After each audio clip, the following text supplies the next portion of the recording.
Bonjour les champipotes, bienvenue sur ma chaîne. Pour les abonnés et ceux qui ne sont pas encore abonnés, n'hésitez pas justement à le faire et à mettre un pouce bleu. Aujourd'hui donc, à défaut de champignons, je vous emmène découvrir un arbre remarquable, un arbre que je connais depuis quelques années maintenant, l'arbre tétard, ou on l'appelle aussi le tétard ou la trogne. Donc ça se passe en face de moi et je vous emmène.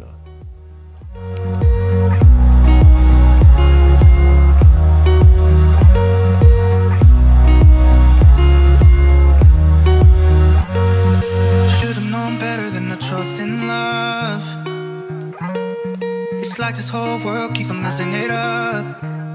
Yeah, I thought that I could do better if I just believed. I'm thinking back to when you were in the sweater that you got from me. It's so complicated. Why is this suffocating? I felt elevated when you used to lay with me.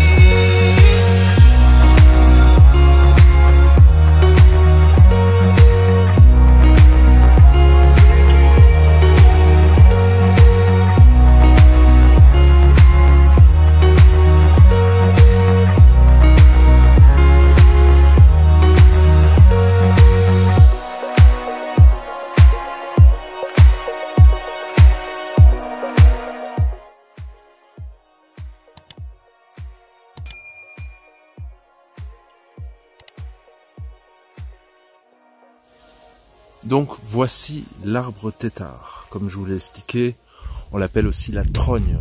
Regardez, regardez cette bouille qu'il a. Voilà. On dit qu'il date justement du Moyen-Âge. Et les paysans à cette époque-là, justement, n'avaient pas le droit d'abattre les arbres. Car ces arbres appartenaient souvent aux seigneurs, aux nobles. Donc les paysans, eux, pouvaient récupérer les petites branches pour faire des fagots, pour faire du petit bois. Voilà. Vous regardez comment il a été taillé. Celui-ci est un chêne. Très très vieux chêne. Voilà, c'est le seul qui reste. Et justement, les paysans avaient l'habitude de tailler cet arbre tous les 5 à 9 ans. Donc vous voyez un peu partout toutes les marques des branches qui ont été coupées. Voilà. Souvent donc, comme je disais, c'était des chênes, voire même des frênes, des ormes, des platanes. Et sa forme assez particulière, donc meurtrie, boursouflée, ben c'est ni plus ni moins dû à toutes les coupes régulières. Et forcément, ces coupes avaient toujours lieu l'hiver. L'arbre se met en hivernage, donc c'est le meilleur moment, la sève, justement, la sève descend. Et c'est le moment propice pour faire les coupes. Voilà. C'est des arbres qu'on voit de moins en moins. Des arbres qui ont disparu. Car les agriculteurs, maintenant, arrachent les haies. Ou les arracher. Mais ça se fait de moins en moins parce que justement, cet arbre est assez protégé maintenant. Il existe même un centre européen de la trogne. Voilà. Et même 2020, c'est l'année des trognes. Pas des trolls, hein, des trognes. Voilà. Et beaucoup aussi ont disparu parce qu'ils n'ont plus été coupés comme auparavant. Donc les arbres ont éclaté par rapport au poids du houppier. Donc le houppier, c'est ni plus ni moins le haut de l'arbre. Voilà. Et souvent dans ces arbres, on trouve tout un écosystème, des insectes, des oiseaux, ils s'y plaisent.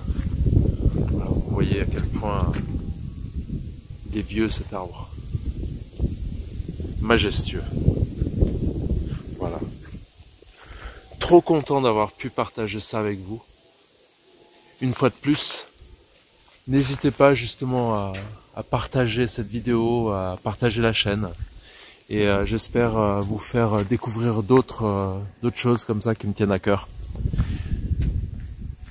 Et pour ceux qui ne sont pas abonnés, n'hésitez pas justement à le faire. Et je vous dis à très bientôt pour de nouvelles vidéos champignons. En espérant que la pluie revienne au plus vite et qu'on puisse se faire plaisir. Allez, ciao ciao les potes, les champipotes.